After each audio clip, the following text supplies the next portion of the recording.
Qu'est-ce qu'un État? Pour être un État, il faut qu'un territoire soit occupé par une population, délimite ses contours par des frontières, soit muni d'un gouvernement et reçoive une reconnaissance internationale. La population. Un État comprend une population qui vit sur son territoire. C'est fondamental. Certains États vont même jusqu'à déplacer leur population pour contrôler de plus grands espaces. Les frontières.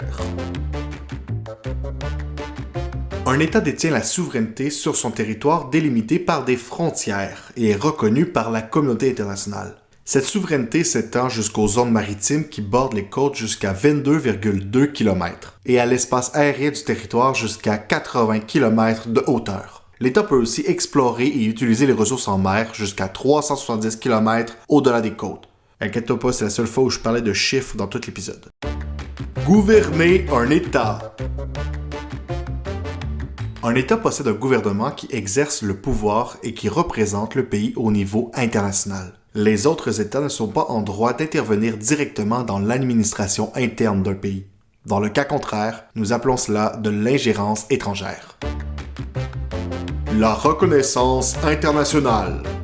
La reconnaissance internationale de tous les États n'est pas essentielle, mais être reconnu par un certain nombre de pays facilite sa participation à des conventions internationales et ses relations avec les autres États. À titre d'exemple, à l'ONU, en date d'aujourd'hui, le Vatican et la Palestine sont simplement des observateurs. Leur pouvoir décisionnel est donc nul. S'il existe des États, il existe aussi des micro-États. Un micro-État possède un très petit territoire et une très faible population. Le Vatican est considéré comme l'un d'eux. C'est d'ailleurs le seul État au monde où il n'y a pas de naissance et où la population est uniquement due à l'immigration.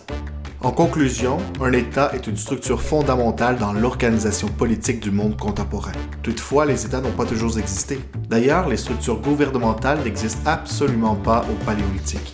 Mais ça, c'est une autre histoire.